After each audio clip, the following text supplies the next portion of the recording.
Let me save my game.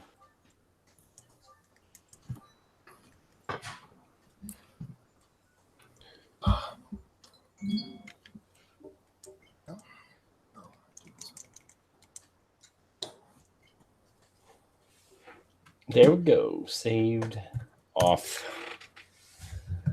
Let's make sure this stream is going off real nice. Should probably get the YouTube chat up. Maybe.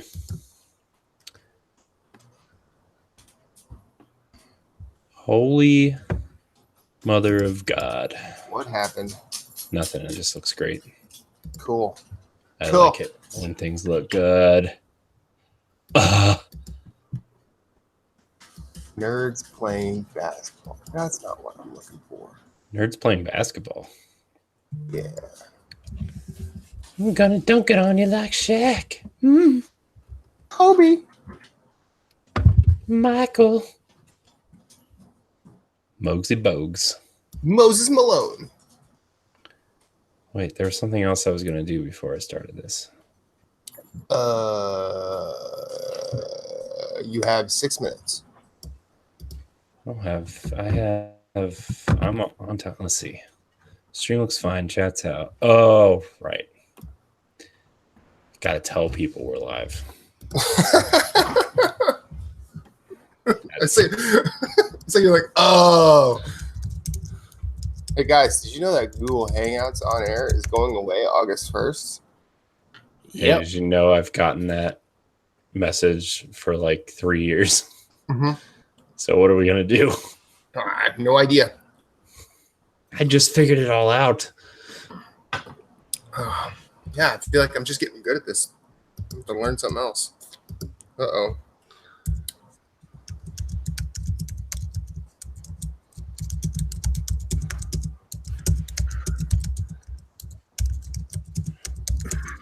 So, depending on how things go at the hotel I'll be in for the month of August, I might not be on the show for the entire month.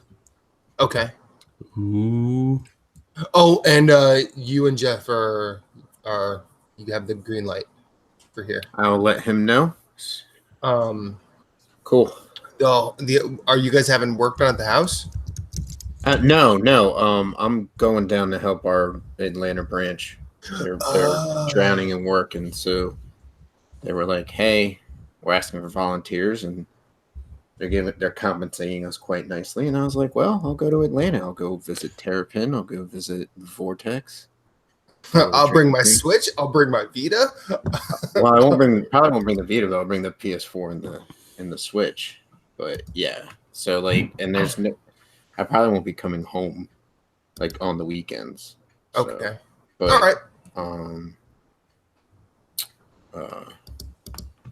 It just depends on how the internet is at the hotel. Because like if the Wi-Fi is decent, I'll have my laptop, so I'll be able to do it from the hotel. Okay. I'm just saying it just depends. Sure. No, that's fair. No, we'll play that by ear. All right. You want to get started right into the wire, guys? I'm ready. 1 second. This keyboard is slightly smaller than the normal one I use, I was going to say you look like you're using a toy. Very just like, I don't know. Nailed it. Save. Okay, that's good. All right, I think I'm ready now. All right. I think. 3. Okay. You think? Yeah, well, I mean, all right, I'm never really ready, but true. Never stopped us before. 3, 2, 1. Come with me. I won't hide. We're going on a ride. We meet each day, time to see.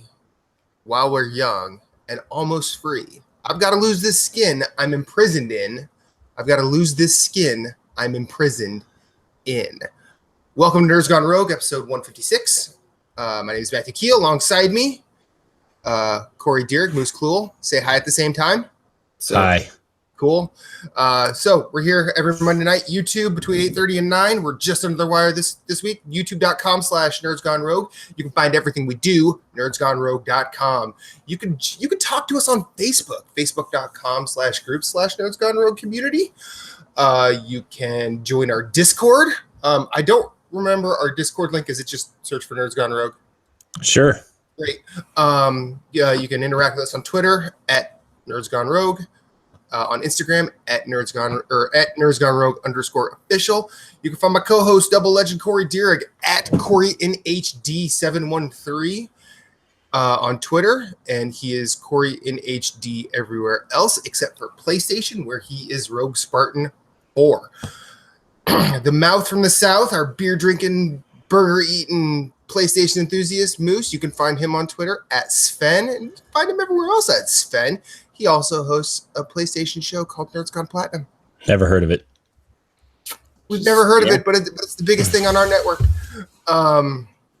You can find everything else we do, the NX shows, NGR Radio B-Sides, and all of that jazz, as I said before, at nerdsgonerogue.com. My name is Matthew Keel. You can find me everywhere at infinite_rewind. Let's get to the show. The show. Great. Doing Playing well. some games, hanging out, eating good food, all that stuff. Nice. Cool. Watching TV, apparently. Awesome. TV's on. I wasn't watching it, but it's on. Before we Did get not it, turn off when you shut the game down? Well, no, like at my game, I moved my desk area around, and I have a little table over here with like my games streaming stuff set up. Very nice. And my big TV is over there. And out of harm's way, I would hope.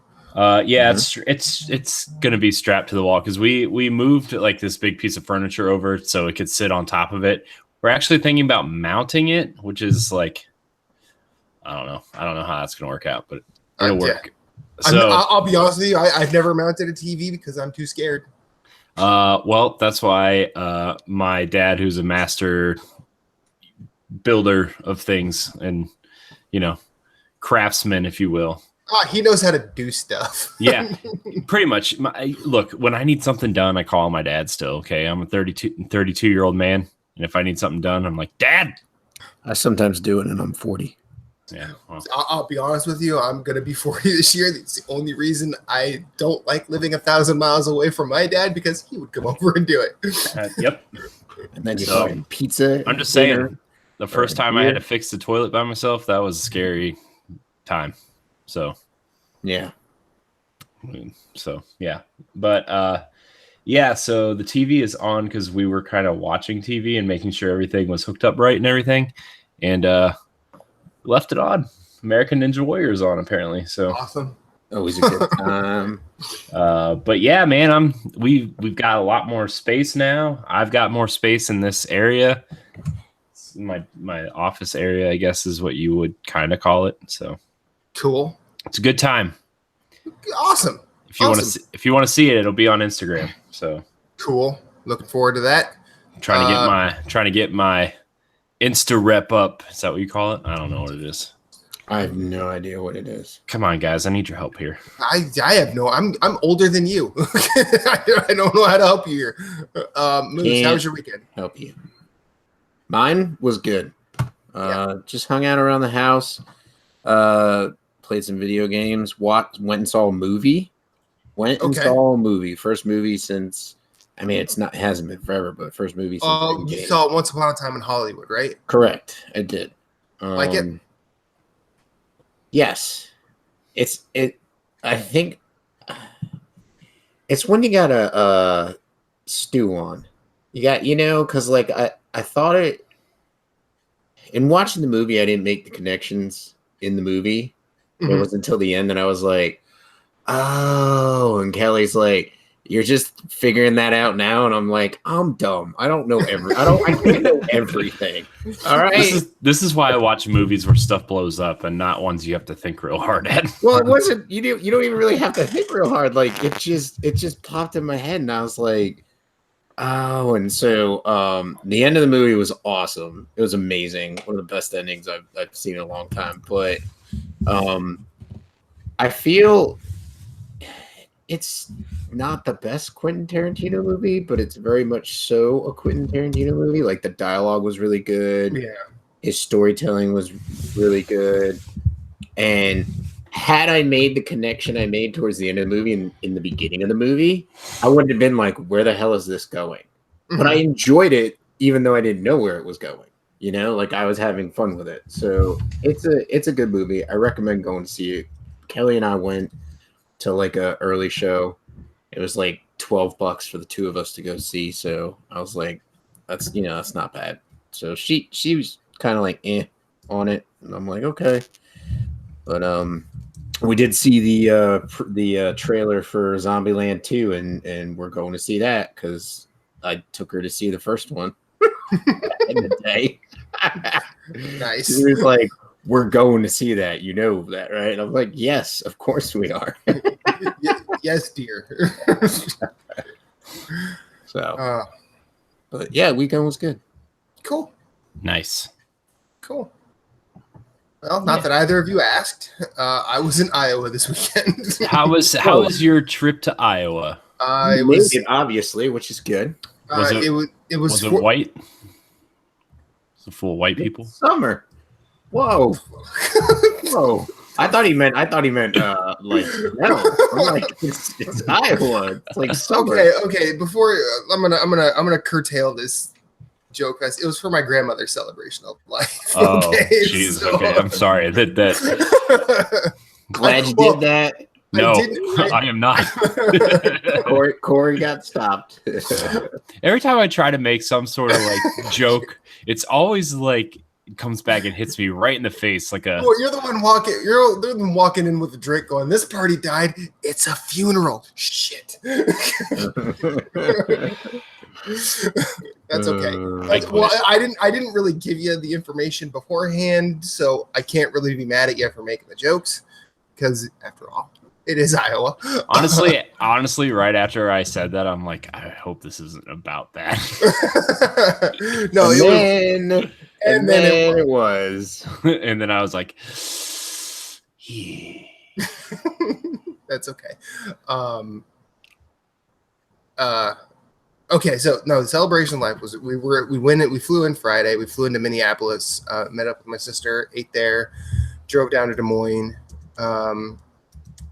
and Saturday was my grandmother's celebration of life. We left early Sunday morning, but it was really cool to see a ton of my extended family on my mom's side again. I saw my godfather for the first time in like 5 years. And it was good to see him.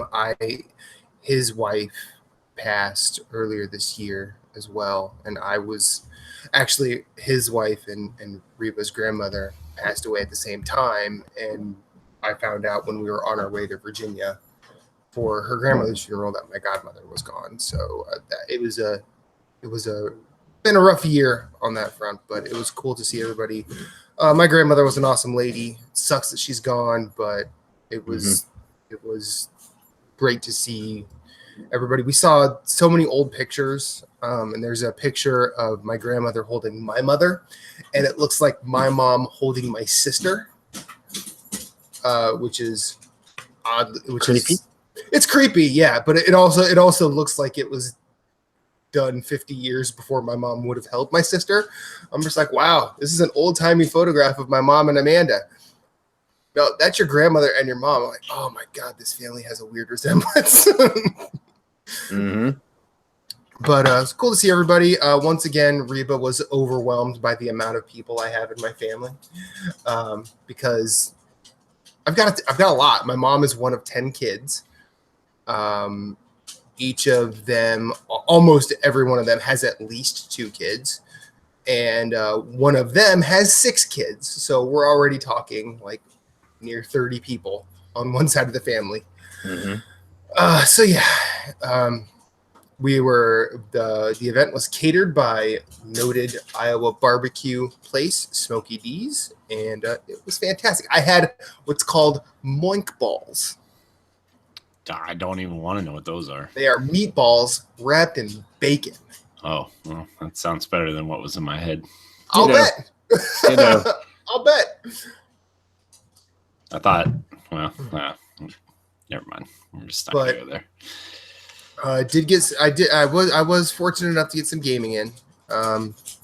Last night was pretty fruitful, but we'll talk about that when we get to game time. Before we get to game time, Corey, we have a contest. Yeah, we do.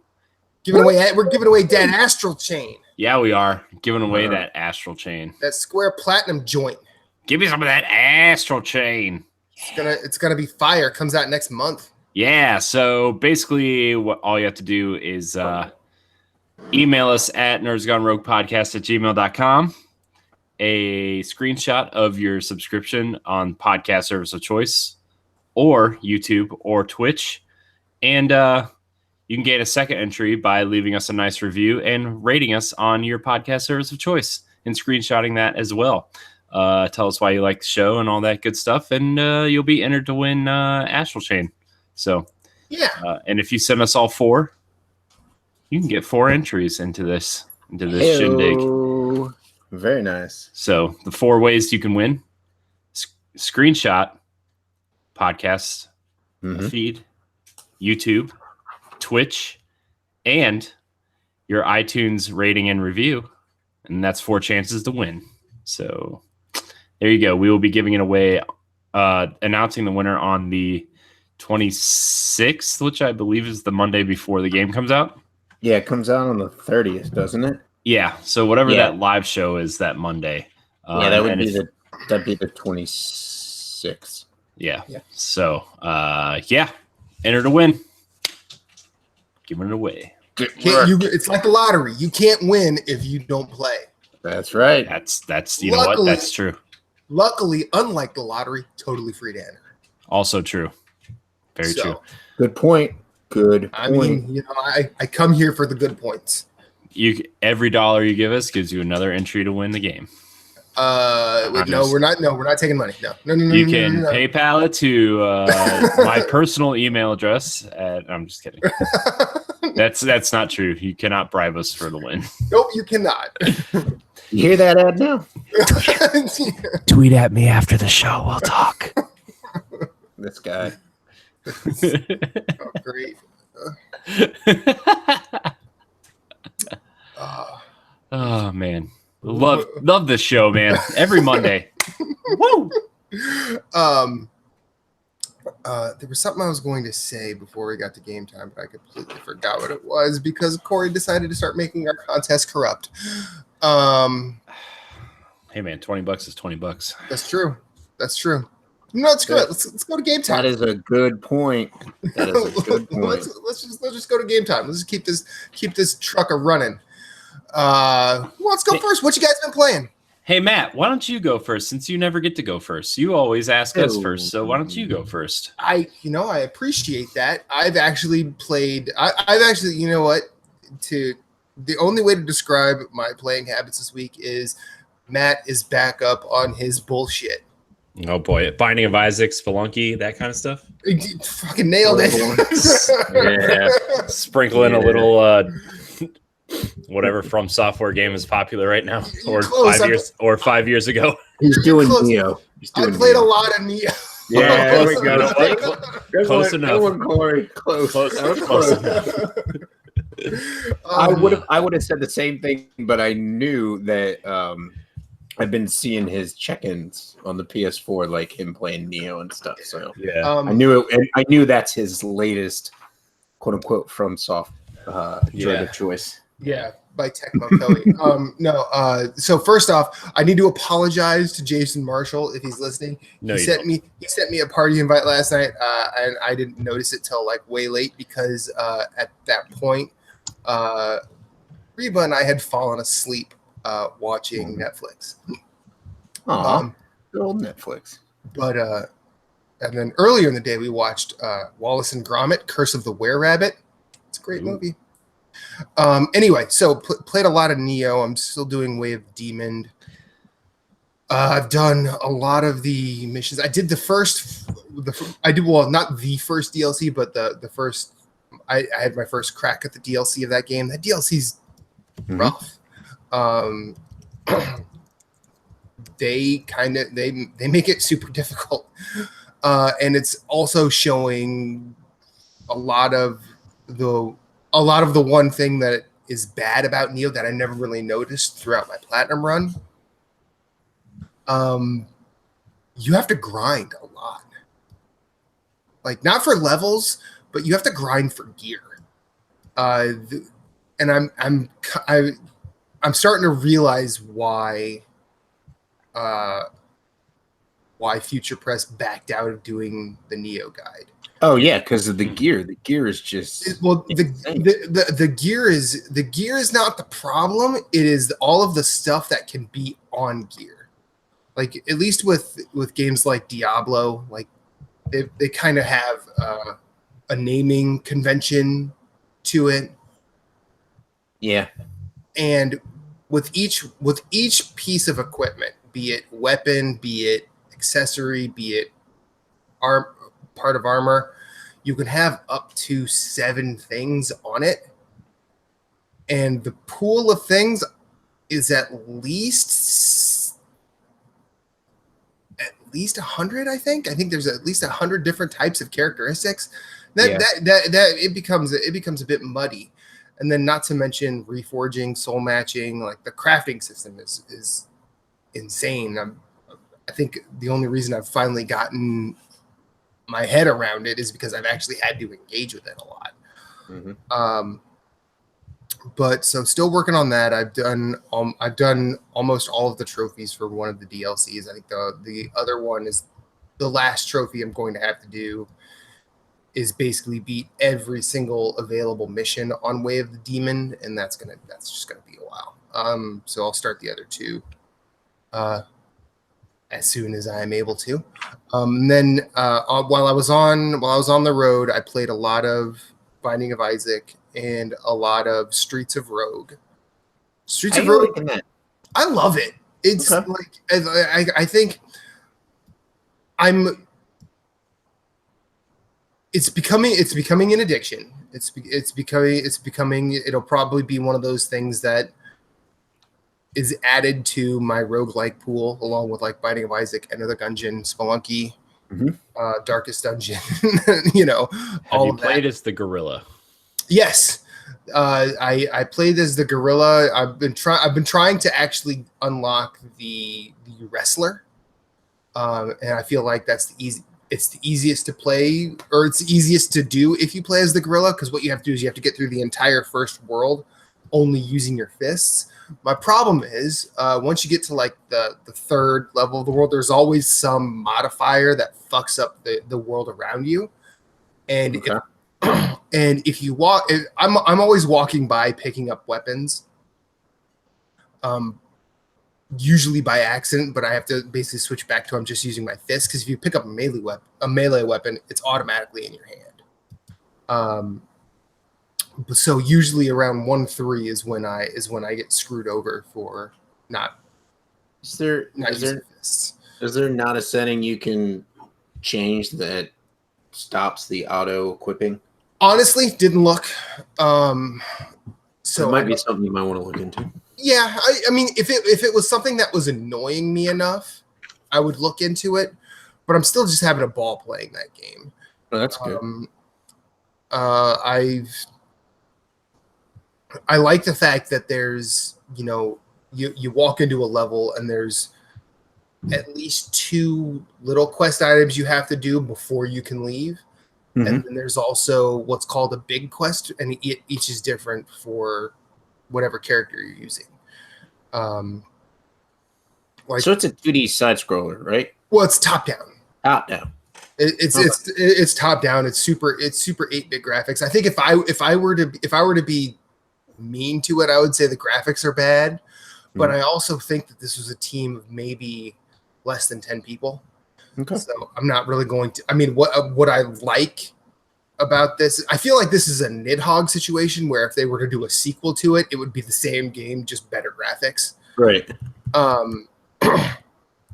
I love how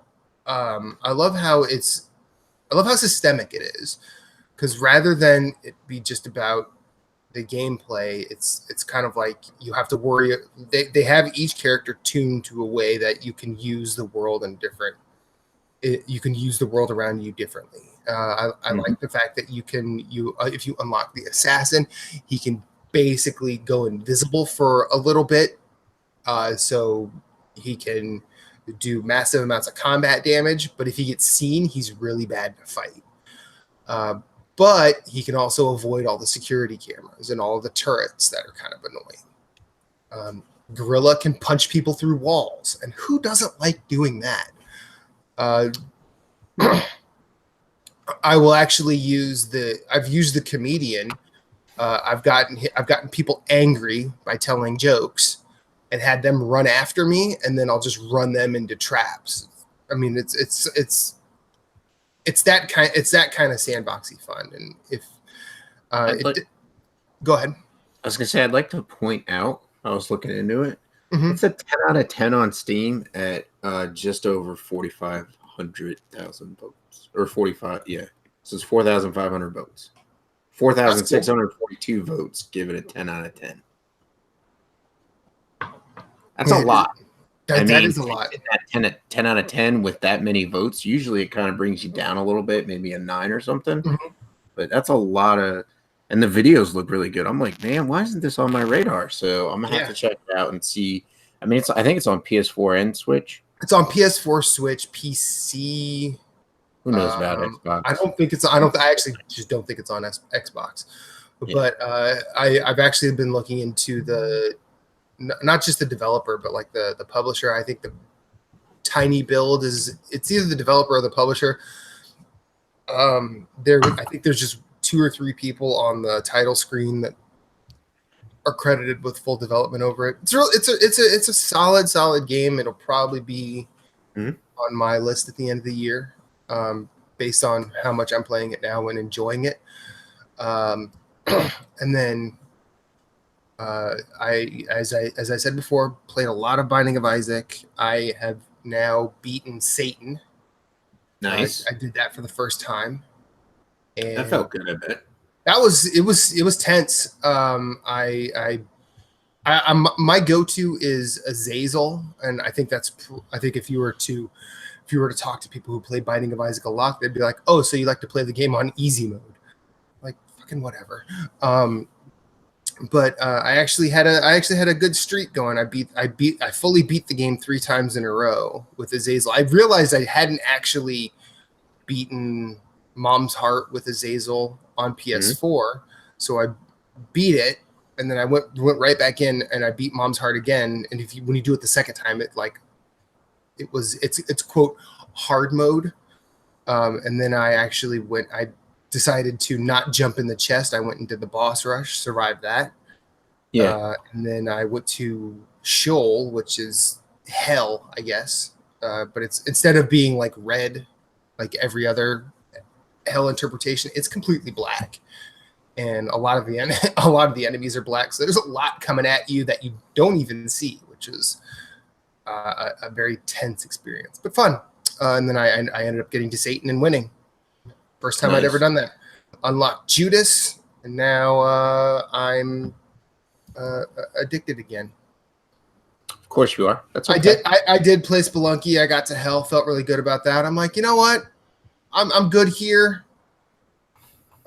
I did that at the start of my night last night, and I'm just like, you know what? I'll just go back to. I went back to Neo, and then I'm like, you know, I'm gonna play Binding of Isaac some more. So yeah, not played much new, or I've not played anything new. Let's be real. Well, Streets of Rogue, I guess, is still kind of new. What are you guys playing? Who wants to go? I'll just keep rambling. Will you? I don't. Come on, don't tempt him. Don't. Don't do it. I guess I'll go next. I've been playing. I've been playing some Destiny 2. But speaking of backup on their bullshit, I know, right? Let's see. Let's pull out the old Switch here and let you know what I've been playing. Okay. Mario Maker 2. I'm almost done with my 3rd level. Really, my 3rd level is done. I just have to beat it, and I hate myself for making this level, but it's all right. Been there. It's okay. I downloaded SteamWorld Heist. Nice. Okay. I checked that out for about 10 I minutes. wishlisted that. Huh? I wishlisted that. I want to play that game. I've heard enough good about that game from people I respect that I'm gonna try it. Yeah, it was $6 last week, so I ended up just getting it. Let's see what else. It's I haven't played enough of it to really like have an opinion on it. To be honest, I'm still trying to get used to it. Except now it's on the back burner because of Fire Emblem, but I'll get to that in a minute. I played about an hour of Bloodstained Curse of the Moon. That's the 8-bit one from NT Creates. It's tell you what, man, if you want to play a Castlevania, ask Castlevania. It's a Castlevania. It's Castlevania, isn't it? Yeah. Not necessarily a Symphony of the Night style game. It's more of a it's NES, it's the NES actual games. Nintendo ass Castlevania. Yeah, but it is really good. I was quite surprised. I really like the way it looks. When I was playing it, I got the vibe from like when I played Shovel Knight for the first time, almost just visually, how good it looks in that 8-bit form. I really like the way it controls. I like I like how everything is like kind of gray, green, and blue, and then your character is just like this bright red color. And I'm like, man, this is NES. Yeah. To a T. So I really enjoy it. If you have $10 burning a hole in your pocket and you want a cool retro style game to play, that's the one. So I have also been playing Marvel Ultimate Alliance 3, which I didn't think I was going to enjoy as much as I am. Playing a lot, just hack and slashing my way through. It's a lot harder than I expected it to be, though. It does get challenging to a point where it feels like you should be able to just hack your way through it, but then there comes a point where you actually need to learn the character's other moves and kind of strategize and build your team the way you want. I haven't really found a complete team yet. I do like Wolverine a lot, just because he feels the most hack and slashy. I also like Scarlet Witch a lot, which I didn't know I was going to, but I like that she can attack from the air and at a distance, which is actually a lot more helpful than it might seem. So I like that. I'm never go wrong with range. You never go wrong with range. No, plus she can heal people, which is not very many characters I've unlocked can do that yet. So yeah, I'm really enjoying it. There are characters in there that I thought I was going to enjoy more. Like I think Captain America kind of sucks. He's just kind of, I don't know. He doesn't have very good stamina or health, and I don't know. I thought he would hit harder. I thought his shield would do more damage. He's just not working out for me. Hulk is, you expect from the Hulk. He, just hits really hard and stuns people, and it's kind of funny when he tries to talk, but he's the Hulk. So, so I've been playing a lot of that. It's pretty good. I'm highly enjoying it. So I've also played the first hour of Wolfenstein Youngblood. It's just more Wolfenstein, so can't really go wrong there. The opening kind of hour of the game, though, is pretty funny. The girls are funny. They're very likable characters, I do have to say. Cool. They riff on each other. They kind of have their own inside jokes. The first scene where like they're kind of trying to pretend that they've done this before and they really haven't is pretty funny. I don't want to spoil anything that happens or the conversation, but it's pretty comical the first time they are in the action. I'll say it's really funny actually, but it plays like Wolfenstein. There's a little bit more of a I don't want to say loot shooter element to it, but there's a little bit more RPG ish mechanics to it, and the worlds are kind of I mean, it was made by Arcane, so if you've played Prey or Dishonored, you know what type of levels you're walking into. They're kind of open-ended. It kind of go through how you want, that kind of thing. And then the catacombs are kind of your hub world, which are really nice. So it's cool. I'm really enjoying it. I've been playing it on Switch just because I know a lot of people are probably wondering how it runs or doesn't run on that system. But so far, I'm having a good time with it. It's pretty good. So the end-engine cutscenes are, how do I put this nicely? They need patched, but the CG cutscenes and the in-game kind of movement and stuff feels really good and looks fine. So it's good.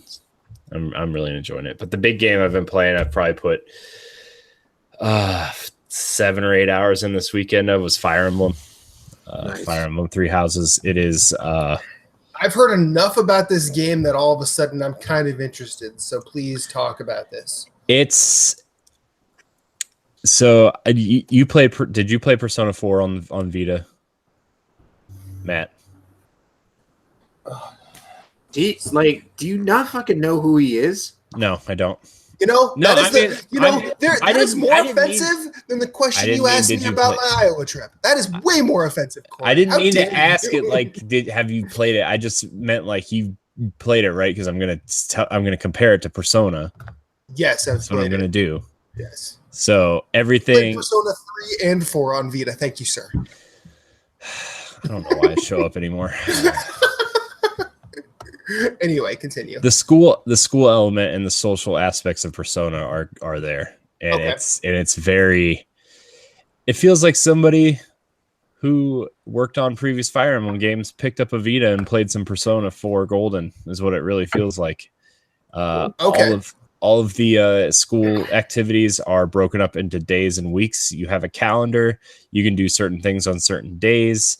You can have what they call free time, where you go and explore the school and talk to the different characters and build your social links and stuff. Like all that stuff from Persona is there, except when you go into battle, instead of a traditional JRPG, it's Fire Emblem grid-based tactical RPG. So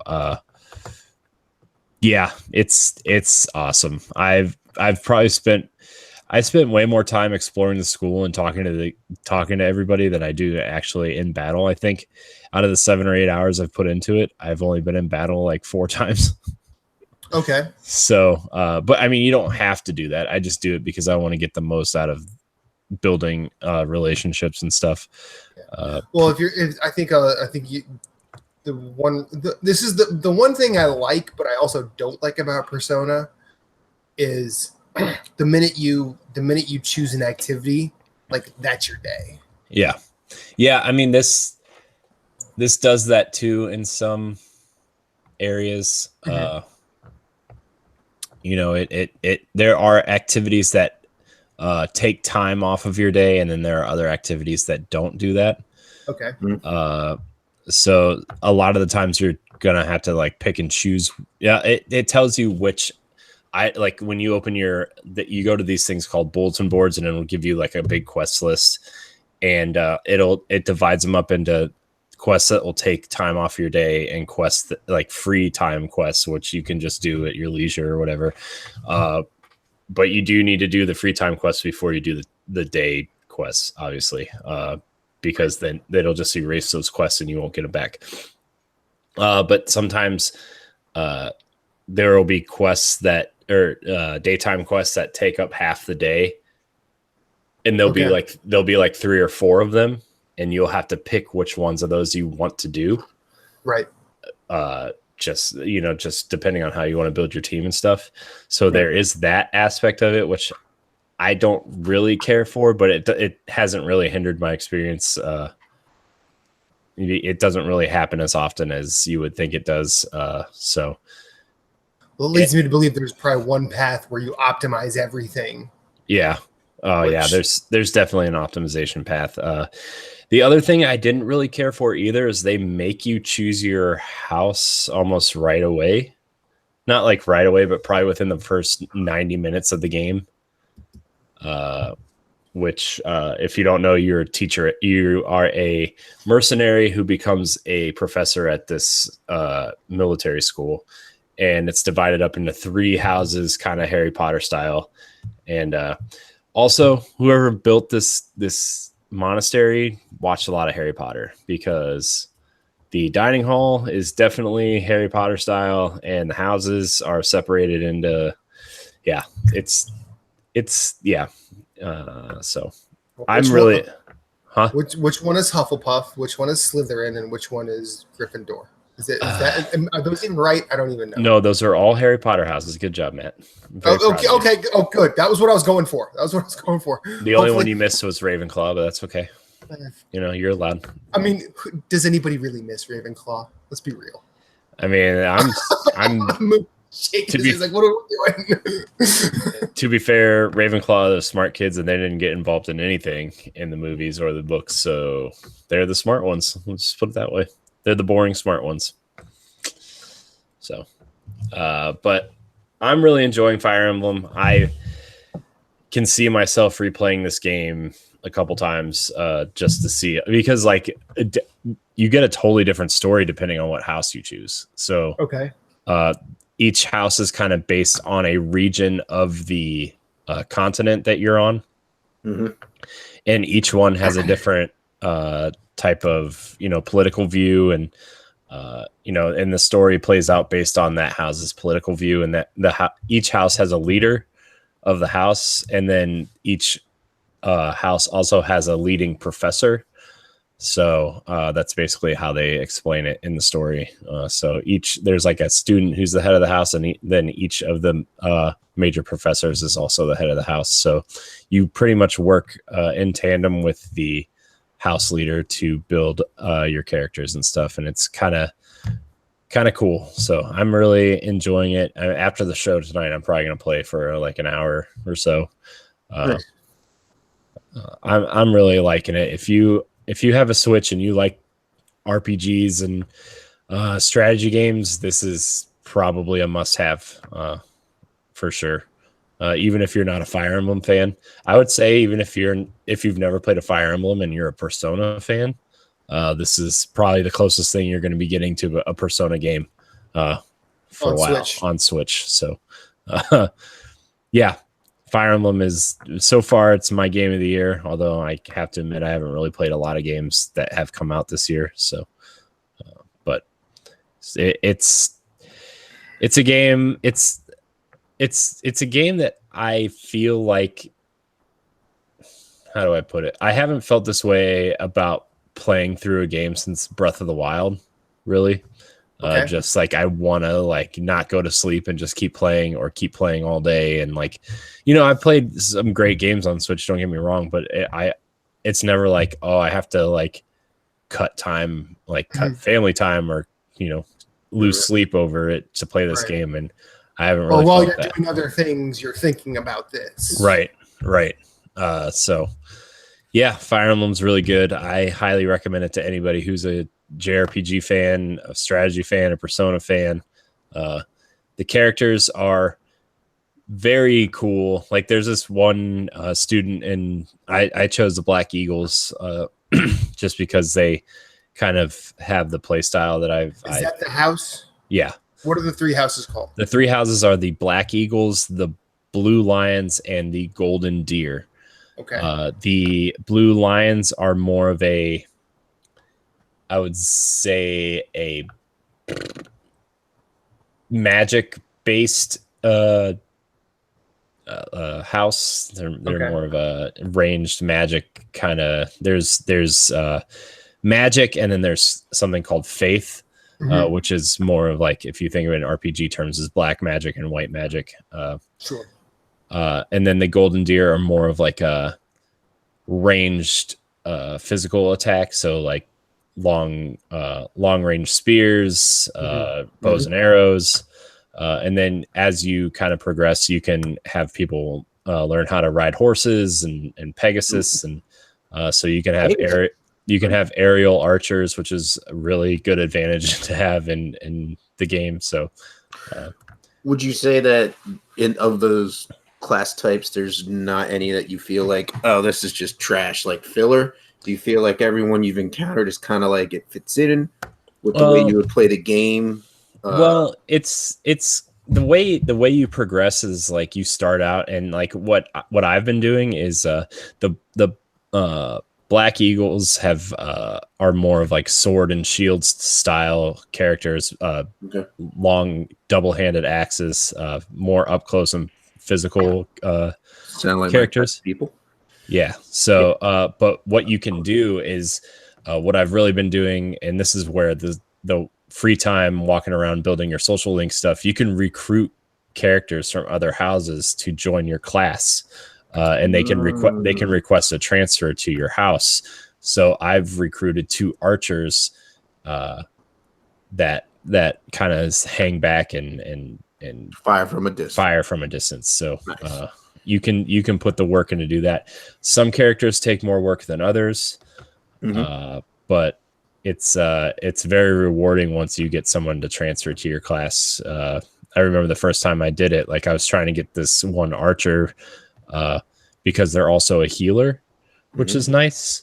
And by the way, you can customize your characters too. If you feel like one of your character, you need an archer and you don't feel like recruiting people, there's lectures that you can do to teach characters other move sets. So if you have too many swordsmen on your team, you feel like one should be a healer or an archer or something, you can start teaching them through the lectures and trade classes with it. So that's pretty nice too. The customization is pretty deep if you put the work in.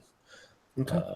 What are the Black Eagles house? What's their deal? They're more like up close sword and shields, big axes, and so get in your face type of stuff. Yeah. And then the other thing too that they added to this game that hasn't been in previous game are battalions, which you can assign up to 3 kind of battalion leaders, which is usually your class leader, and then somebody else that you choose randomly. And you can do this thing called Gambit, where you have your battalion with you with that unit. Like in traditional Fire Emblem, you just use 1 unit versus 1 unit or whatever. In this, the battalions give up to 3 of your units an army to control as well. So you can do this thing called Gambit, where they rush and do double or triple the damage, or they'll miss entirely. But it's all kind of I'm actually just now getting to where I'm learning how to use the battalions correctly in the story. So I'll probably talk about that next week. But yeah, I like it a lot. The writing's really good too. Like some of the characters on my team, there's a girl in my class that's clearly in the story, she's foreign from the land that the school is in. So she's learning, the language of which is English, but she speaks improper English, and like it causes some really funny, endearing moments. Like she'll say something that she's not supposed to. Like there was I wish I could think of the one that was like really funny, but like she'll say something and she means something else, but it comes off funnier than it should be because she speaks improper English in like an endearing way, not in like a racist way, but more of like an endearing way. So it's cool. It's really cool. And then you have to figure out how to treat characters based on, are they a commoner? Are they royalty? Are they from like a poor class? Are they a mercenary? So there's a lot in this game that seems overwhelming, but the game does a great job of teaching you how to move through it. So,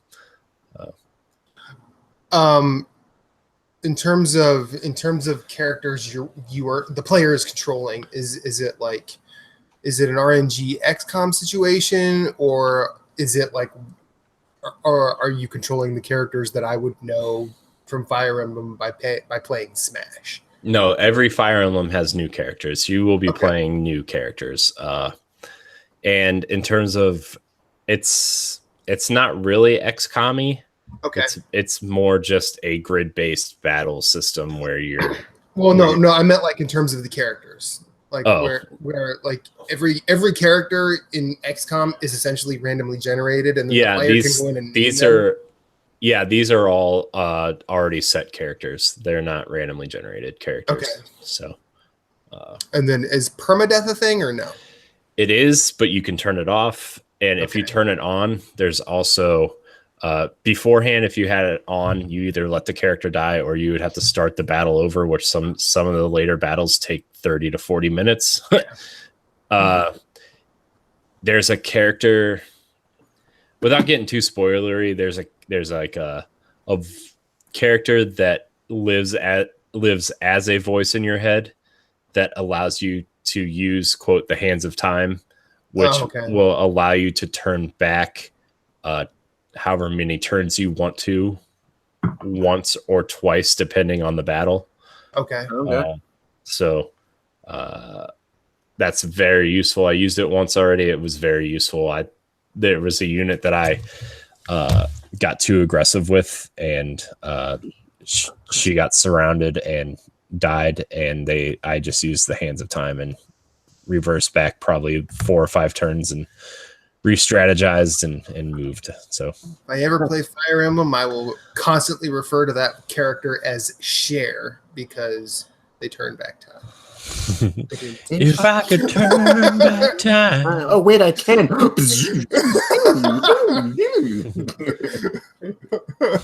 Rewind turns. Oh boy. Anything else you're playing, Corey? No, that's pretty much it. Fire Emblem. I mean, like I said, Fire Emblem's taking up most of my time. I know Mutant Year Zero comes out on Switch tomorrow, as of this recording, which I still want to play through, but Nice. I'm pretty sure it's Fire Emblem I'm just gonna spend a ton of time with. So You could probably also wait on Mutant Year Zero. I know, to I feel like really that's get like some patches in to make it to optimize it, you know? yeah, well, not just that, but it seems like a game that will be on sale around Black Friday. Probably. Yeah. So, but I played it on Game Pass, and I knew it was coming to Switch, so I was like, I think I'm gonna wait for the Switch version because I'll be more likely to play this when it on in handheld mode. So, but yeah. Smart move.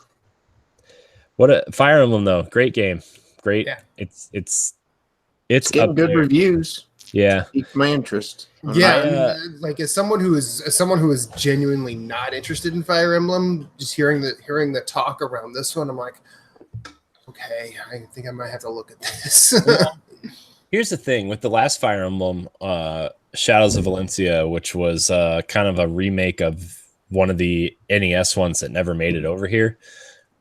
They did some experimenting with a lot of the stuff that actually ended up in this game, and I was like, oh man, I do not like this. I just want plain old Fire Emblem. So I went back to Fates and Awakening and played through those again. But I did not like Shadows of Valencia all that much.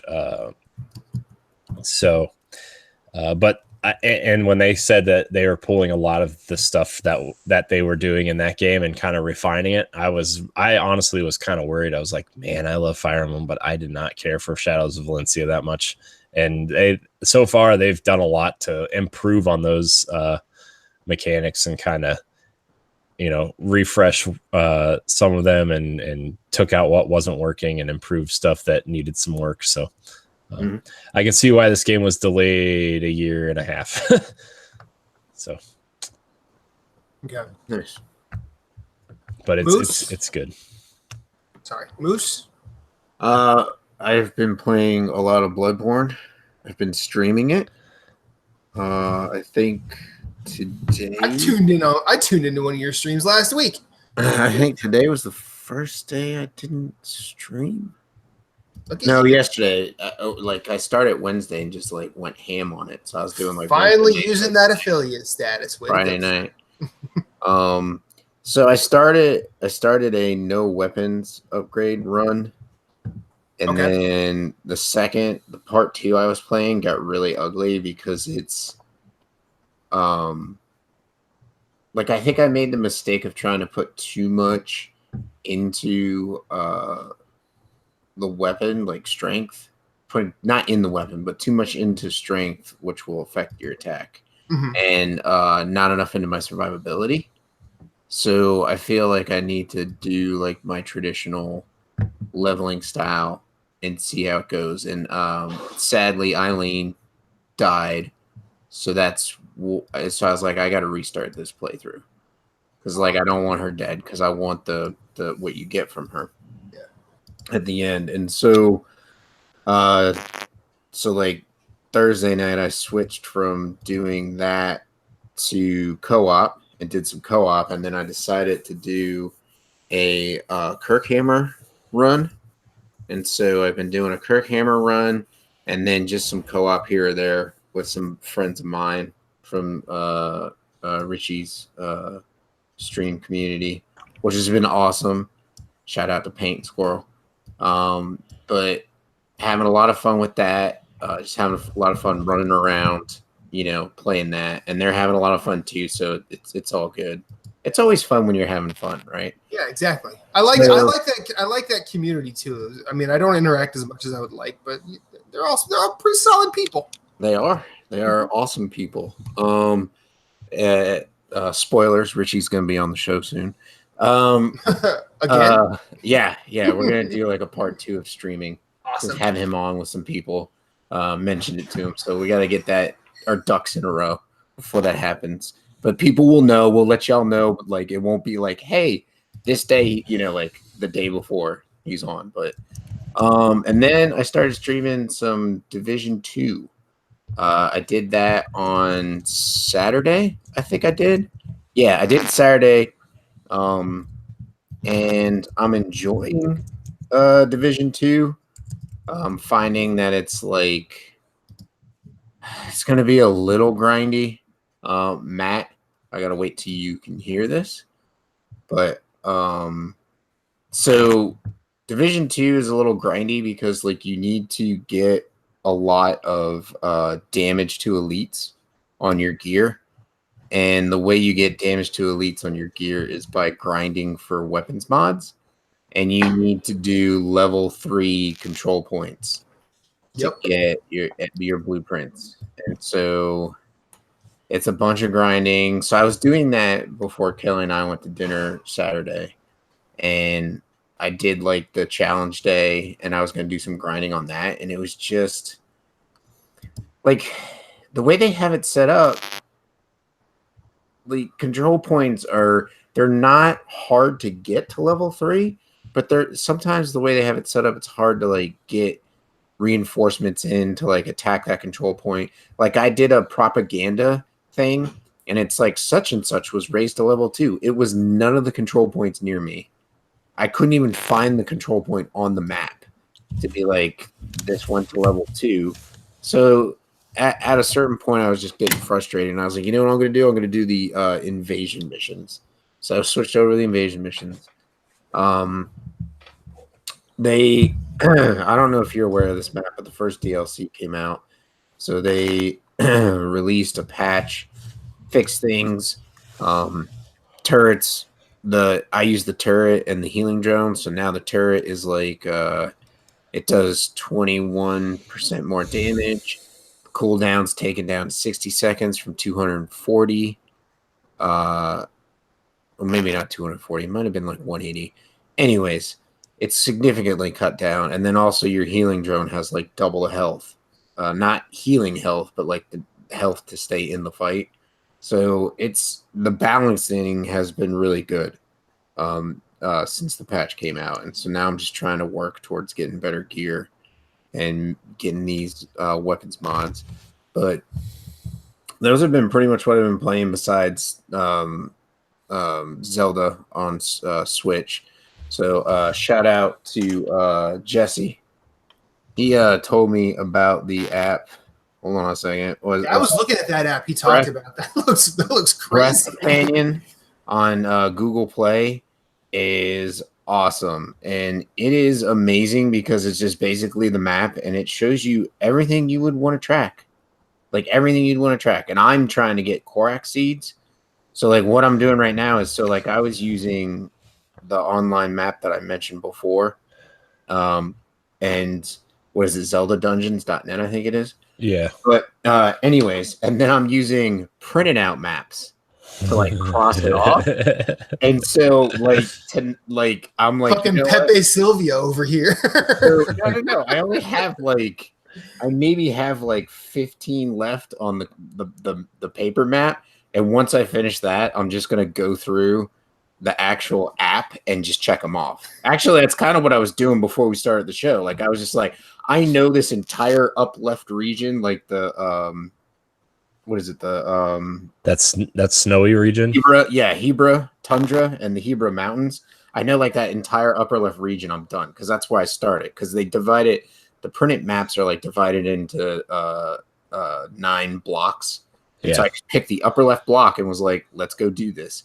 And so I'm almost done with it. But then after I finish that, I'm gonna cross them all off and just start using the companion on my phone while I'm playing. So I don't have to because it's awesome because you can click on the seed, it shows you a little picture, tells you what you have to do for it, and then you can click done. You can be done. And so I try not to use the hints unless it's complete, you're like, what the heck am I doing here? Like there was one that I was trying to find, and apparently it was something you had to start up somewhere else and float down to it. And so that's what's also nice about the app too. Like if you have to climb somewhere or if you have to stand on a platform and then paraglide down through a target to get the seed, it shows the little line to tell you that that's what you have to do. And so it's a pretty cool app. It's also got the Lionel's locations, which is nice. It's got gem locations. It shows where the ancients are in case you want to farm parts to get your ancient arrows and stuff like that. And so I'm enjoying the app. So I'm very glad that he shared that. And so, like I said, I'll be using that to get all of the Korak seeds and probably farm some good stuff as far as gear goes. But I just want to say that it warms my heart that all 3 of us on some level were on our own bullshit. Yeah. Gameplay wise. Sounds about right.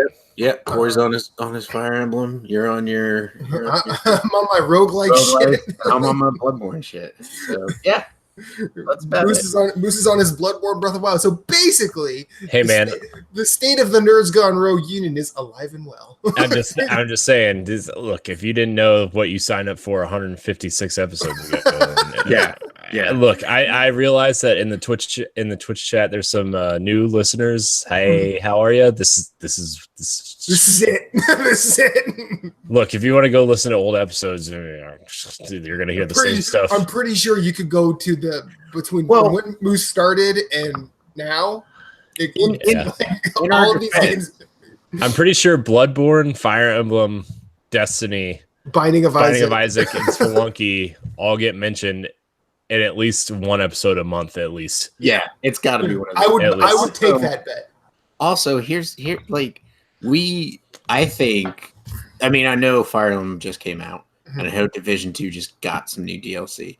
But I feel like the 3 of us, I know Matt and I are waiting for Borderlands 3. Yeah. So I feel like this is the lull leading up to that. So it's a month until Borderlands 3, a month and a half until Borderlands 3 drops. Also, I'm looking forward to Link's Awakening. I will adhere to my Twitter poll, which was the other game that I picked. So I will be picking that up. But right now, it's just kind of working through Division 2, trying to get some more play. Oh, I played with Alan. That was a lot of fun. By the way, Moose, just to throw this out there, I don't know if you're buying stuff digital on Switch or not, but the last day to buy those Nintendo vouchers is Thursday. Yes. And it's $50 a game instead of $60. So I bought the set. I think you have to buy 2. You have to buy at least 2 at a time. Yeah. What is this? I don't know. If you subscribe to Nintendo Switch Online, you get the opportunity to purchase game vouchers, which are just digital tickets that you turn in for Nintendo's first party games. And there's a couple third party games on there. I think Dragon Quest 11 is on there, Dragon Quest Builders, Octopath Traveler, stuff like that. Okay. And then all of Nintendo's first party is also on there. But I don't know if it works for people that are under your family. I think it does it work for them or does it have to be? It's account based, so I'm not 100% sure. I'll do some research before I go to work tonight. Yeah, I think it's just locked because, man, I think you're on my family, right? I am on your family. Yes. Yeah, so I think it's locked. So no, I think they can all use it as long as they're not, kids accounts, quote unquote. Okay. I think it will work because I know some people who are on the family plan are buying these vouchers. It is my account, so we'll just see what happens. Well, yeah, no, I didn't know if you had to not be under like a family plan for the online and have like paid the full price for online. What I'm trying to get at. Yeah. Okay. So and I was just referring to the fact that I'm a child. Well. Yeah, but I allowed you access, so that's true. You don't have my credit card, so it's you're fucked up, Dad.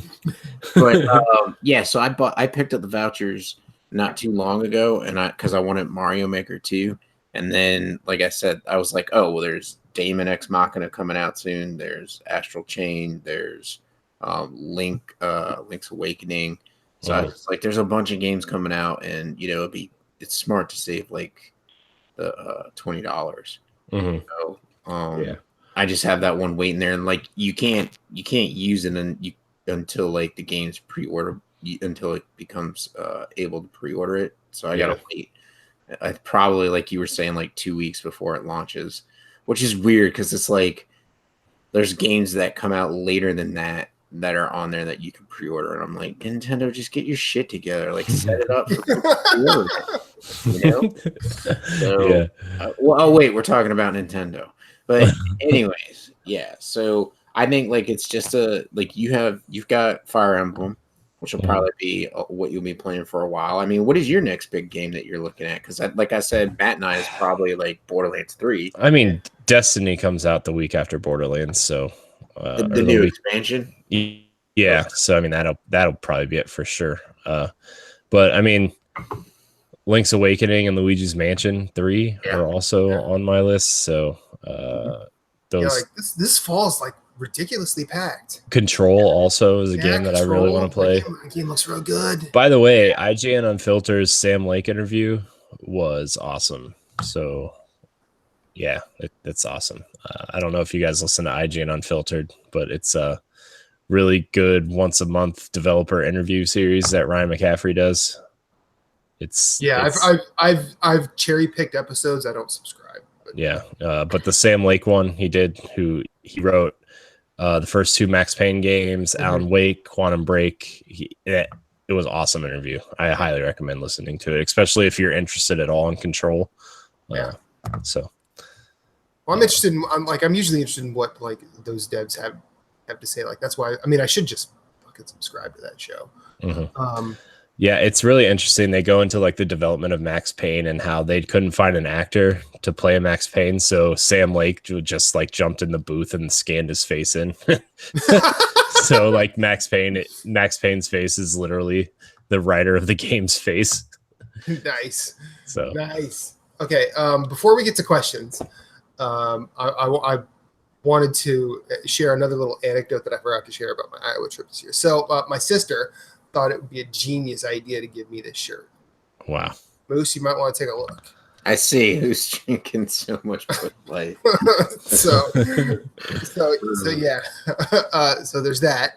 Also, my parents are awesome. I sit down at Friday, like in their house. My dad goes, so do you watch YouTube?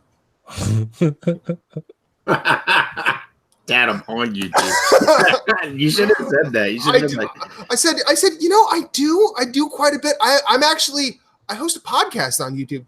He's like, get out of town. This is the best. I'm like, yeah, yeah, I do. So going on 4 years now. I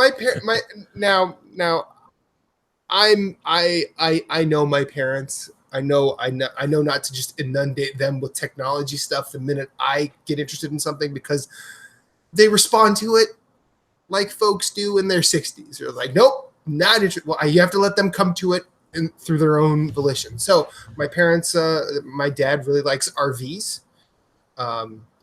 So he follows an RV channel. I believe it's called Changing Lanes. And it's a pretty cool story. In fact, through that channel, I'll just plug something that he got me interested in. There the people who do the music for that town. I think his name is Billy Bill. Has an album called Billy Bill on Parole. Really good instrumental rockabilly. You should check it out.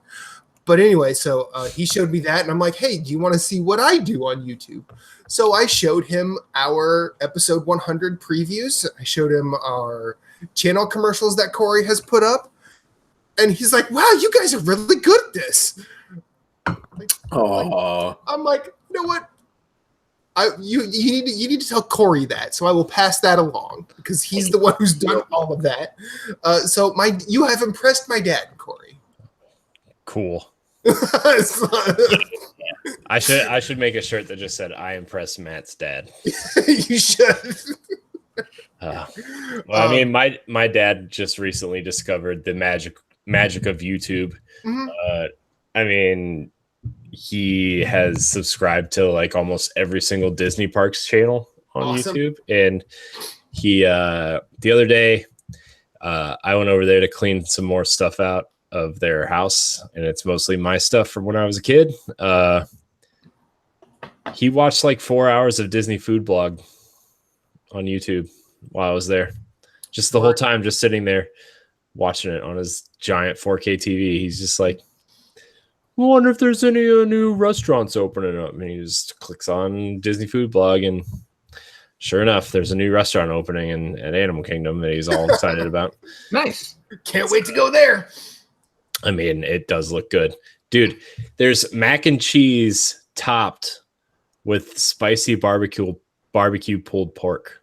Just saying. Sounds amazing. Not in the Florida heat, but it still sounds amazing. Well, I'm sure the restaurant's going to be air conditioned. Yeah, well, most of the ones at Animal Kingdom are outside. That's just heavy for outside.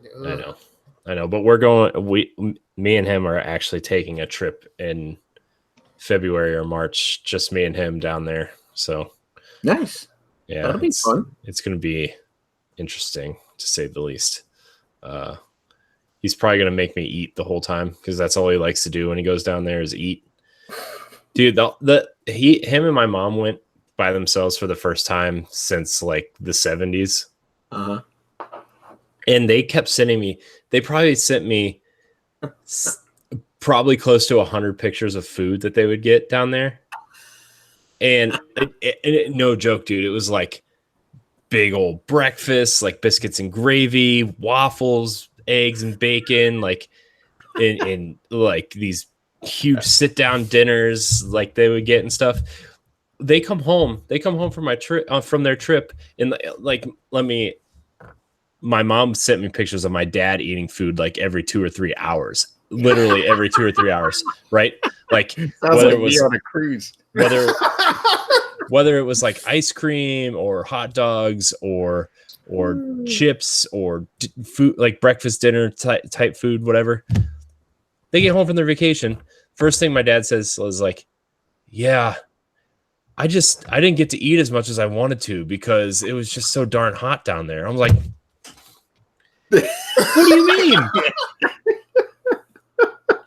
You were eating every 2 hours. My battery was dying at work because all you guys did was send me pictures of food. So, that's hilarious. I love my dad, but I don't know. My dad is a relatively small man, right? He's like 5'9", 5'10", maybe 175 pounds. Like he's a small dude, right? Like, and he can pack away food like. I don't know. I've never seen somebody pack away so much food and not grow round, you know? And like, he's the kind of guy that just like, he drinks like Coke, like it's going out of style too. Like every time he sits down, he'll crack open a Coke and drink it and then go get another one and then go get another one and like eat food at like midnight, 1 o'clock. He's just, I don't understand. I don't know where it goes. I smell food and I gain like 10 pounds. I'm just like, oh, get that food away from me. I'm going to gain some weight. Right. And it could be like a salad. And I smell the ranch dressing on it. It's like, ugh. So Yep. Okay. So let's get to questions. Sorry for that long story, guys. No, it's totally fine. It's totally fine. You can email your question in nerdsgonerogue@gmail.com. You can ask us questions at Twitter @nerdsgonerogue. If you want to do the Insta thing, @nerdsgonerogue_official. You could ask him in our Facebook group, Nerds Gone Rogue Community on Facebook. Anywhere you can interact with us, you could say, hey, got a question. The more absurd the question, the more likely we are to have an answer. Starting off this week, the man, the myth, the legend, Deshaun Malone. What are your top 3 games of the year so far? Also, what color controllers are you rocking? Do you feel the need to use something other than standard black? Yes. Yes. Yes. The controllers I'm rocking, first of all, I figure that'll be easier to do first. I'm rocking the pink Xenoblade Chronicles 2 Switch Pro controller. Oh, that one looks sexy. What, this one? Yeah. Yeah. It's nice. It was very limited when Xenoblade Chronicles 2 came out. Yeah, it has a better D-pad on it than the regular Switch Pro controllers. This is like the first time they revised it or whatever. There's small revisions in the new Pro controllers, but this was like the first one that did it. So for Xbox, I'm rocking this clean gray with green sticks look. Ooh. Look at you. You have an Xbox sidekick. I do. It's awesome. And then for PS4, I'm rocking the orange and blue. Yeah. So nice. That's what I'm rocking. Nice. Also, my Joy-Cons are blue. Sexy blue. Very cool. Joy-Cons. Cool. What sexy controllers are you guys rocking? Moose? Yeah. So for the PS4, I don't have them with me, but I have the Star Wars PS4 Pro controller because it came with my PS4 Pro. Oh, do you have the Star Wars PS4 Pro? Yeah, it's pretty. Did I miss that conversation too? I don't know. Wasn't that a year ago at this point? Yeah, I got it around the time God of War was coming out because I wanted the God of War PS4 Pro. You know what? You might have actually been out because you might have. Oh, because of Riley? You might have been having Riley around that point. Oh, yeah. Okay. Fair. And then. So I really did miss that conversation. Yeah. I actually have 4 controllers. I got the old traditional white. I've got the Uncharted 4. The Uncharted 4 blue DualShock is beautiful. I love that. So I have that, and then I have, like I said, the Star Wars, and then I also have the 500 million system sold version of PS4 controller, and so I'll rotate like 2 controllers at a time. Like I have one that sits on the charger and I use one, and then 2 of them just sit to so I rotate the wear and tear on my controllers because I know people who like go through them like they're nothing, and I'm like, that's not me. So those are my PS4 controllers. My Switch controller, I have just the traditional black Pro controller, and then I have the 8-bit Do controller, and then the Joy-Cons are just gray. I'm looking at getting that new 8-bit Do controller, the programmable one, because it just looks freaking awesome. Super sweet. But I really want the Game Boy themed 8-bit Do. Yeah. The D-pad's really cool on that one. Yeah. That's like the one I really want. Well, that's the one that's out right now, because I think the one that me and Matt have, the Super Famicom one and the regular Super Nintendo one, have been discontinued, and the only one that you can really order like from them that's in supply is the Game Boy version. Mm-hmm. So, I mean, you could probably find it for resellers, but you're not going to get it through 8-bit. Yeah. Well, Amazon has it for $45, the Super Nintendo and the Game Boy one. Yeah. It doesn't surprise me they have the Super Nintendo. I would think that the one with the color buttons, the Super Famicom one, would sell out more, just because. I mean, I bought it because I like the color scheme. So yeah, I was always jealous. I never had that here when I had a Super Nintendo. That's the only reason I bought it. So with me, I have the same orange controller that Corey showed. I have the 500 million. I have a silver PS4 DualShock 4 and a red DualShock 4, and I think I have 2 standard black ones. I think one of my standard black one is I have a 2 standard black and a blue one, and one of the standard black and the blue one, the triggers are actually broken, so I can't use them anymore. And to answer the final question, yes, I do like having different controllers because I think different colors are cool. It's Nintendo They're also 64's fault. in my opinion, they're like the pro ones now, the ones that have the light on the top in the trackpad, which is also like the Star Wars one actually says Star Wars on the trackpad. Like Okay.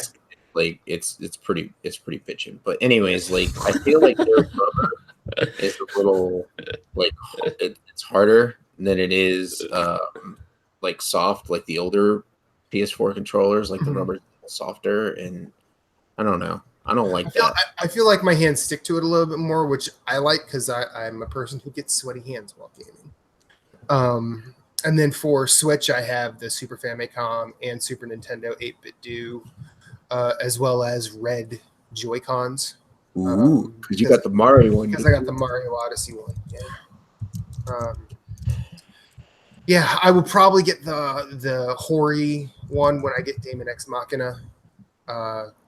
That big kind of like it almost. Yeah, like I might as well. Xbox. I might as well just make my Switch look like a sound bar. I mean, you might as well. Why not? Yeah, it's already huge. It's gonna be huge. Could be huge. Huge. I do not have a Nintendo Switch Pro controller, and I don't think I need one because I have a good partner who convinced me. Oh yeah, you don't need one because you have those. And then, so do we want to talk about our 3 favorite games of the year thus far? We could try. We could do our best. I know mine. What are your 3? Hold on. Don't tell me. Sekiro, Mario Maker 2. I don't know. The third one is the hardest one. It is Sekiro and Mario Maker 2 are 1 and 2 so far. I actually have a hard time separating Cadence of Hyrule and Division 2. Ooh. Nice. So yeah. Moose, Corey? Mine are probably Far Cry New Dawn. That was a lot of fun. That's probably like number 3 Okay. right now. And then Super Mario Maker 2, perhaps. At 2, and then number 1 would be Division 2. Okay. Blast with that right now because I'm like I can't think of any other Sony games that I've played a lot of recently that have come out. So this has been a weird year because every time I think I'm going to put the Switch down for a while, I pick it back up and don't play anything else. Yeah. Corey? Yeah. Corey. Well, Mario Maker 2 is on my list because I didn't think it was gonna be. It was like I was excited for this game because Matt was excited for it. To be honest with you, I tried to get into the first one and then I just got infuriated with people's levels and then I would rage quit to the point where I just stopped playing it. I mean, you did it right. You did it right. But I'm having a lot of fun with this one. I'm still working on that 3rd level. Like I said at the top of the show, it's actually done. Like my planned level is done. I just have to beat it and upload it. Fire. I don't know if it's too early to say Fire Emblem or not, but that would be on my list for sure. Man, I really don't know. I've been like really trying to not buy games that I'm not interested in this year. Right. Yeah. And not really a lot of has interested me this year, and a lot like the Xbox first party stuff has been on Game Pass, so that hasn't really like Been a factor. Yeah. So I don't know. I really like what I've played of Bloodstained. Yeah, that was good. That's a good game. I guess that or Marvel right at this point. which I'm kind of surprised Marvel too, because like that Mhm. first hour is like straight up bad, I think. But yeah, I guess that I haven't really purchased anything this year. Fire Emblem, like I mean Yoshi's Crafted World I bought, it was okay. But it's not like, I'm having a trouble thinking of games that I've just really loved this year, and right now it's just Super Mario Maker 2 and Fire Emblem. I didn't get into the Division like I wanted to. I don't know what it was, but just didn't. I didn't get Sekiro yet, so sorry guys. That's all right. No one here is mad at you. Someone will be. I'll Not get me. an angry tweet later at some point. At least you get angry tweets. I do like what I've been playing of Wolfenstein Youngblood. I will Okay. say that. That's good. So sorry, I picked 5 instead of 3. I know that's Whatever. Doesn't matter. And then There's no- so I mean, you know what? Finally, we're giving Deshaun more than he asks for. It's Just- true.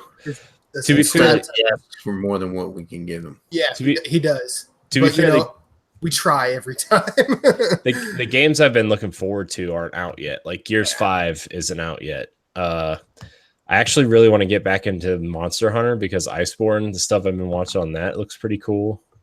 Mhm. So Monster Hunter looks real fucking good. Did that come out this year or last year? last year. All right. And that game is so good. I wish I could just play more of that and not be drawn away from it the way I was. So let's move on. Zach D'Angelo, I just wanted to say I love the show and I'm happy to see you're all still doing one after many smaller podcasts seem to fizzle out.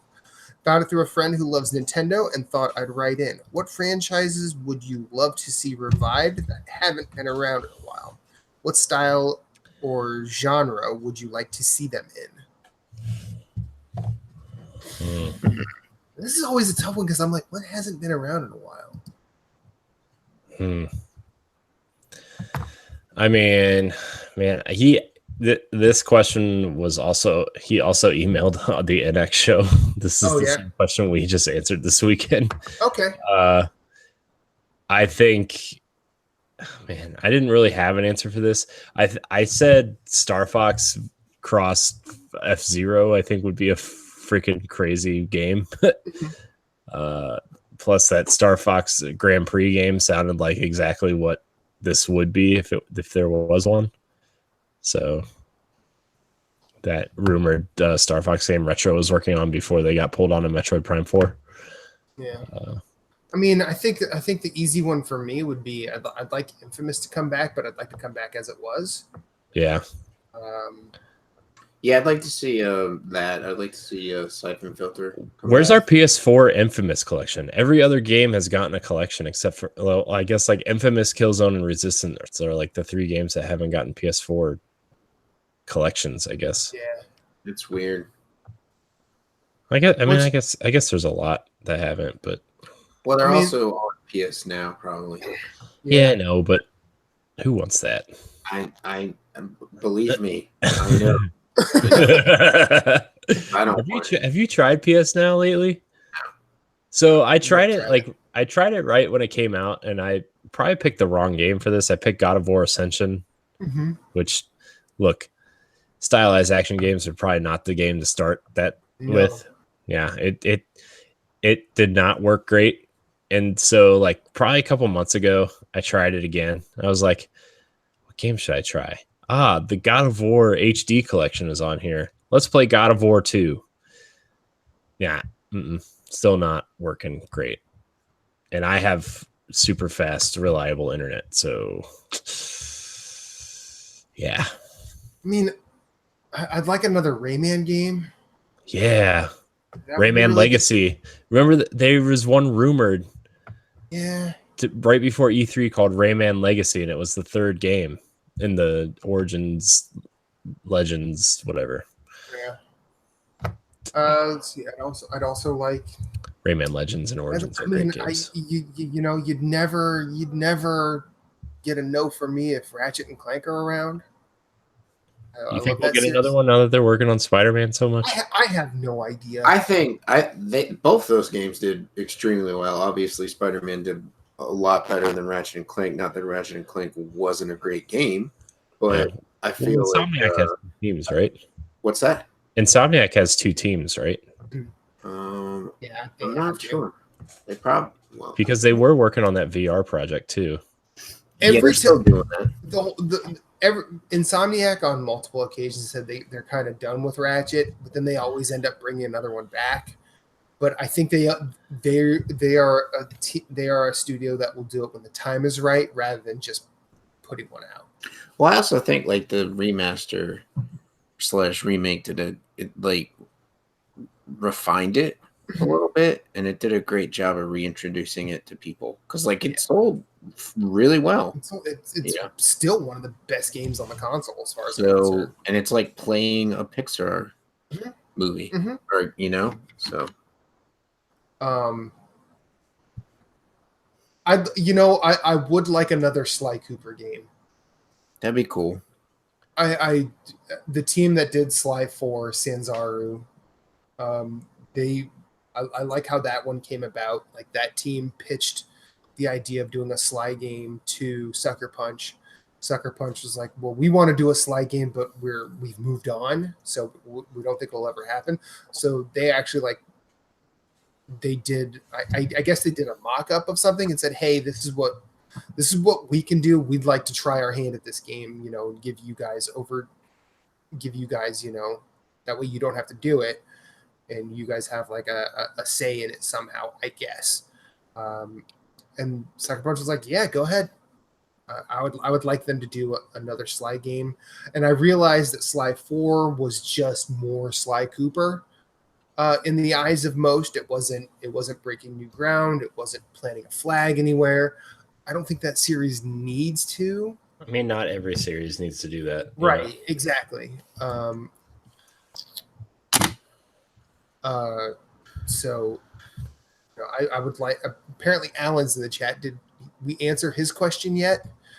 I didn't see his question, so. It was on Facebook. I didn't really copy and paste anything from Facebook or Twitter. I woke up at 7:45, so I haven't had a chance to really engage with it yet. So if anything, if someone wants to bring that in, we'll do that as our final question. You know what? I think we can answer it right now because it's it's short. All right. What's his question? Let me get there real quick. If my computer will has everyone? We've all answered Zach's, right? We're all pretty. I mean, we could just sit here and spit out franchises. Yeah, we can continue. Yeah. All right. I have Alan's question, and Matt, prepare to laugh. Moose, prepare to shake your head in sadness. Alan says, does Moose listen to Bloodborne soundtrack when he's making whoopee with his wife? Hell yeah, he does. Yes. No, he listens to Ween's I've Got to Put the Hammer Down.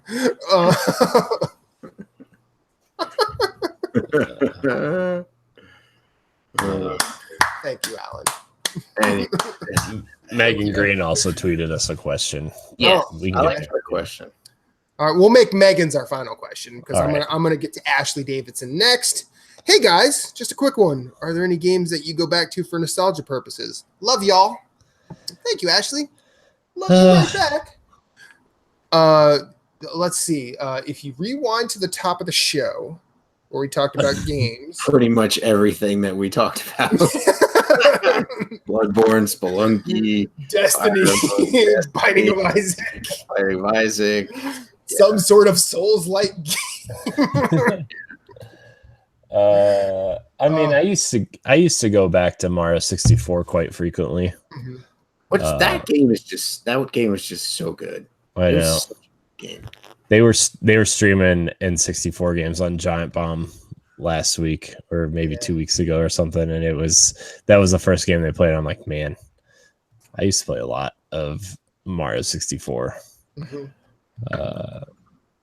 Yeah, I would love, I know it'll probably never happen, but I would love to see Mario 64 remade in the Odyssey engine. Yeah, that would be really awesome. Apparently they remade it in Dreams. Is Dreams even out yet? Yes, it's in beta. The Oh, okay. the creator beta thing is Oh, out. okay. Yeah, they made it in there. So I mean, I still go.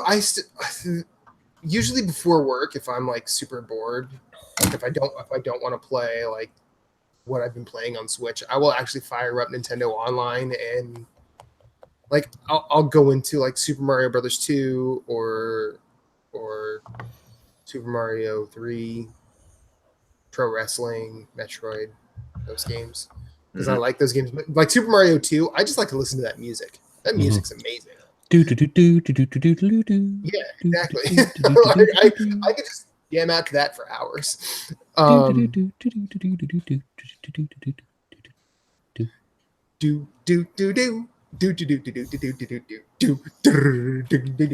Okay, we'll stop.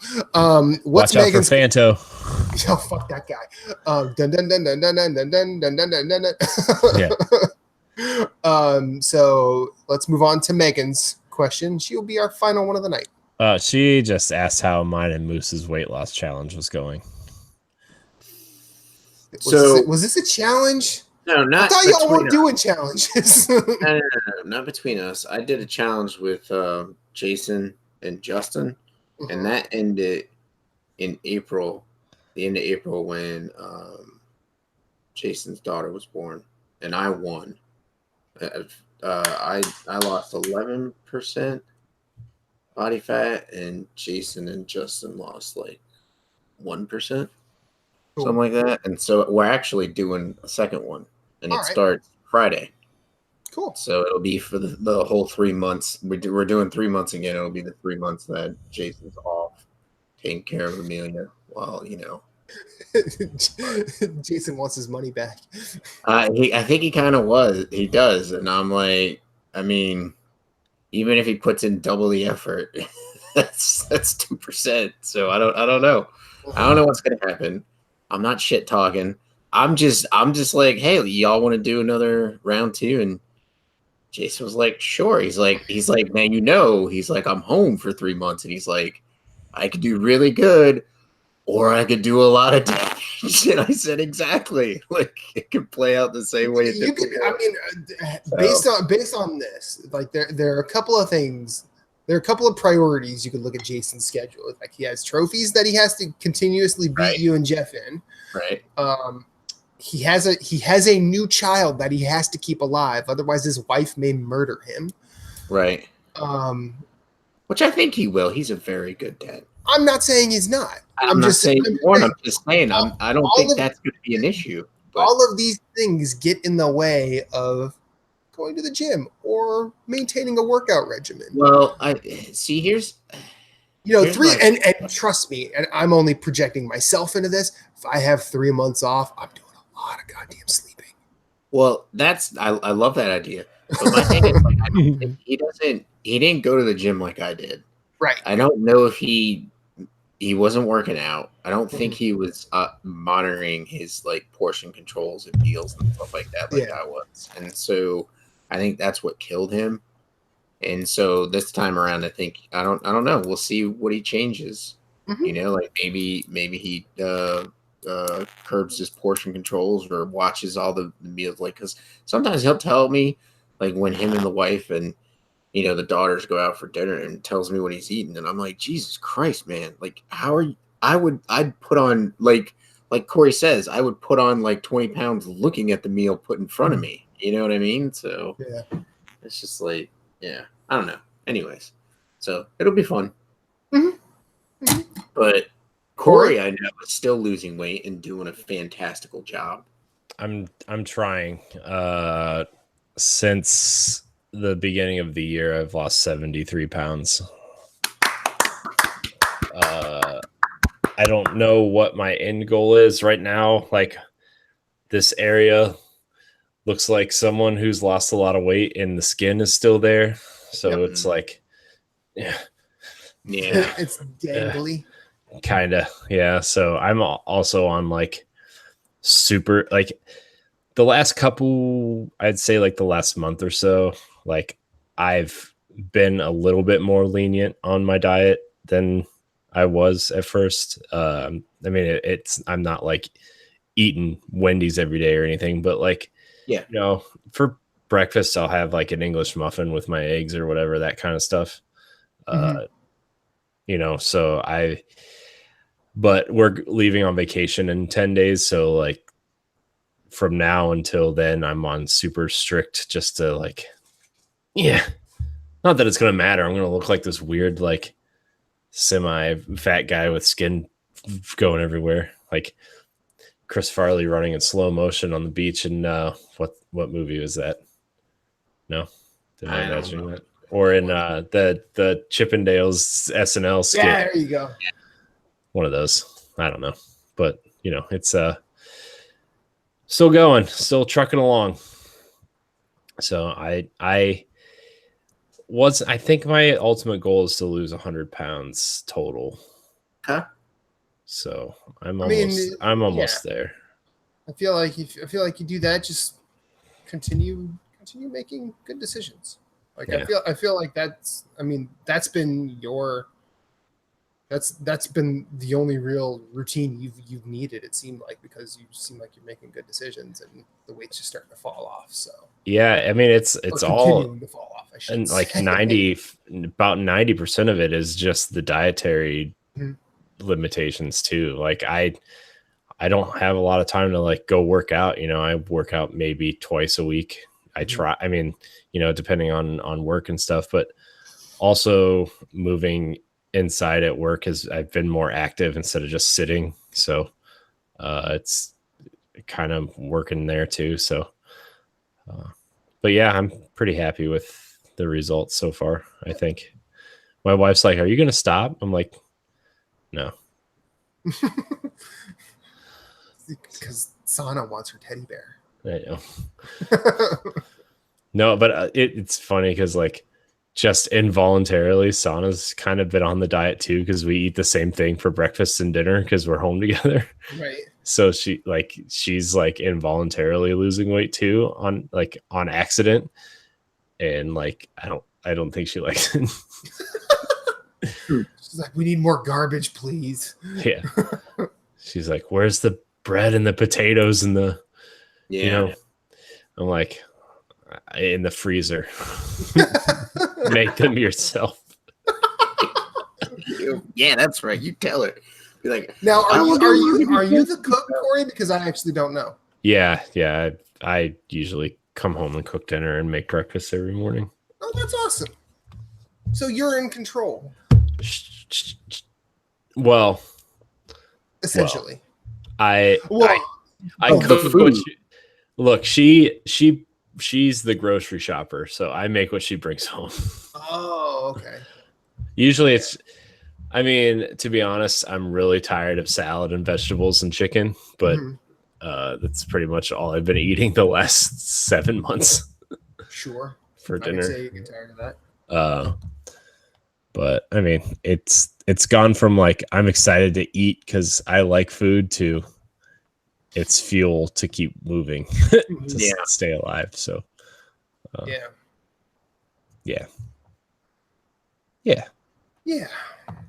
Okay, so I think that's a show. Also, if you're trying to lose weight and you start this weird diet that I've been on, be prepared to have some weird poops for the first, I don't know, 2 or 3 months. They're real watery. There you go. They're not as solid as you would want them to be. Sometimes they're scary. Sometimes you think there's something wrong. Oh, and there might be. For those of you that have stuck it out this episode, we've hit every note. Yeah. I'm just saying. Look, man. Every note, from being up on our bullshit to poops. Vegetable poops with no bread is very scary sometimes. So yep. Cleaning out the colon. Yeah, cleaning out. It's like a roto-rooter for humans. Stay in school, kids. So that has been let's flush this episode down the that has been episode 156 of Nerds Gone Rogue. I have been Matthew Keel. You can find me at Infinite_Rewind everywhere I want to be. on the socials, hit me up there. Yeah. Send dick pics. No. Please don't. Please. I am not Ann Perkins from Parks and Rec. I cannot diagnose anything. Moose, where can we find you? Prick. Find me on PSN, Twitter, Twitch, Instagram, everywhere I want to be. You can watch me, Jason, and Jeff discuss Bombard his Twitch streams with dick pics. on Tuesday I call nights. this one pigs in a blanket. We go live around 9 p.m. Tuesday evenings. That's Eastern Standard Time. And then the episode goes up for viewing pleasure on YouTube, or you can listen to it at your podcast service of choice Thursday mornings around 7. And that's about it. Oh, you can email us at nerdsgoneplatinum@gmail.com, or you can tweet us at ng_platinum. So Yeah. Word. Corey, take us home. All right. You can find me at CoreyNHD713 on Twitter. You can also find me at CoreyNHD on Instagram and Twitch. You can find all of our content on nerdsgonerogue.com. I have been writing again, so I'm very excited to post something later this week. Very excited. Remember to enter our Astral Chain giveaway. The details are at the top of the show. You can follow us on Twitter at NerdsGoneRogue, Instagram at NerdsGoneRogue_official, and twitch.tv/NerdsGoneRogue. Subscribe to youtube.com/NerdsGoneRogue, and subscribe on your podcast service of choice. Rate us, give us those 5 stars, review us, all that stuff. Anything I forgot? I don't think so. If I did, oh well. Until next week, we love you. Goodbye. Banana and out. You're welcome. Good episode.